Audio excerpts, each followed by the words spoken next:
Bible की अनोखी कहानियाँ प्रस्तुत करते हैं। दाऊद और गोलियत की कहानी।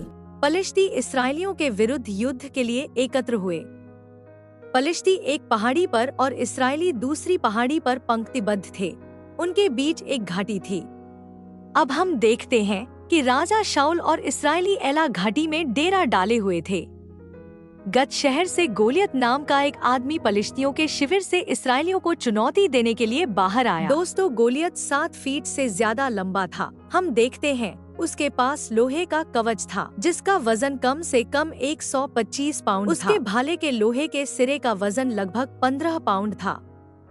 एक सैनिक उसकी ढाल लेकर उसके आगे आगे चल रहा था और वो अपने साथ भारी भरकम भाला लिए फिरता था। उसके पैर भी भारी कवच से सुरक्षित थे।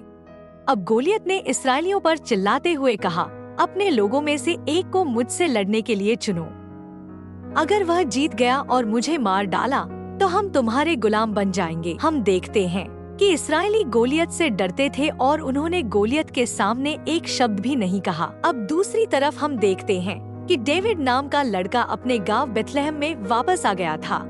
उसे अक्सर भेड़ों को शेरों और भालुओं के हमलों से बचाना पड़ता था, लेकिन बाइबल हमें बताती है कि वह बहुत बहादुर लड़का था। यहाँ तक कि वह एक सामान्य चरवाहा था जो अपनी भेड़ों की देखभाल करता था। अब हम देखते हैं कि दाऊद के 3 बड़े भाई थे जिनका नाम था एलियाब, अबीनादाब और शम्मा, जो सेना में गोलियत के खिलाफ लड़ रहे थे। और विशालकाय गोलियत दिन प्रतिदिन इजरायली सेना को चुनौती दे रहा था, लेकिन उसके खिलाफ कुछ बोलने की किसी की हिम्मत नहीं होती। एक दिन दाऊद अपने भाइयों को खाना देने गया और जब उनसे बात कर रहा था तो अचानक गोलियत वहां आ गया। गोलियत को देखकर दाऊद को छोड़कर हर कोई डर गया। तब दाऊद ने अपने भाई से पूछा कि यह कौन है जो तुम्हें उससे लड़ने की चुनौती दे रहा है। अब उन्होंने दाऊद को गोलियत के बारे में बताया कि गोलियत इसराइलियों पर शासन करना चाहता है और जो कोई उसे मार डालेगा उसे राजा शाऊल से इनाम मिलेगा। अब दाऊद ने सोचा कि अगर मैं इस गोलियत को मार दूं तो क्या होगा, इसलिए अब वो राजा शाऊल से मिलने जाता है। दाऊद को राजा शाऊल के पास ले जाया गया।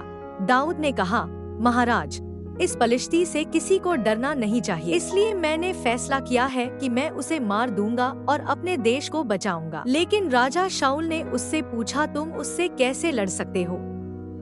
तुम तो बस एक लड़के हो और वह तो जीवन भर सैनिक रहा है। अब दाऊद ने राजा से कहा, मैंने उन शेरों और भालुओं को मार डाला है जिन्होंने मेरे पिता की भेड़ों पर हमला किया था, तो मैं भी उसे मार सकता हूँ और मैं उस पलिश्ती से भी ऐसा ही करूँगा जिसने जीवित परमेश्वर की सेना को ललकारा है। यहोवा मुझे गोलियत से बचाएगा। यह सुनकर राजा शाऊल ने उससे कहा, जाओ और यहोवा तुम्हारे साथ रहे। उसने दाऊद को अपना कवच दे दिया, लेकिन जब दाऊद ने उसे पहना तो उसने कहा, मैं इन सब के साथ नहीं लड़ सकता, मुझे इसकी आदत नहीं है।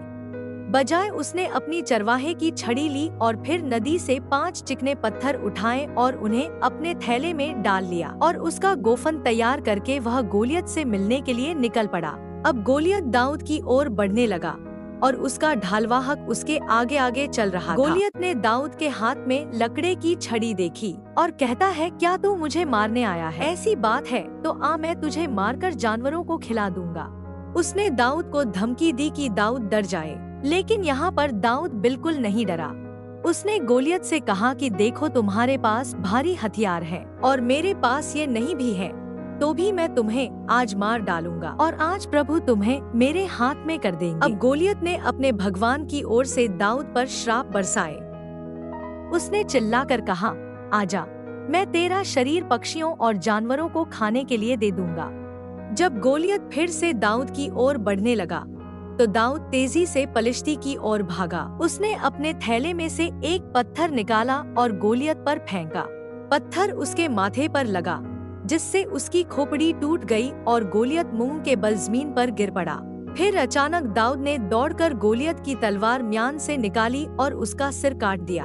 जब पलिश्तियों ने देखा कि उनका नायक मर गया है तो वे भाग गए। इस्राएली पुरुष चिल्लाते हुए उनके पीछे दौड़े और पलिश्ती क्षेत्र में गत और एक्रोन तक उनका पीछा करते रहे। अब हम देखते हैं कि दाऊद ने गोलियत के हथियार रख लिए और एक नायक के रूप में विजय होकर लौटा। दोस्तों, इस कहानी में हमने देखा कि दाऊद के पास बहुत भारी हथियार ना होते हुए भी उसने एक विशालकाय को हराया और परमेश्वर ने उसका साथ दिया और उसे ताकत दी कि वो लड़ सके। राजा को आश्चर्य हुआ कि दाऊद ने बहुत विशालकाय और क्रूर आदमी को मार डाला है। जब दाऊद ने गोलियत को मार डाला तो पलिश्ती भाग गए और इस्राएलियों ने उनका पीछा किया।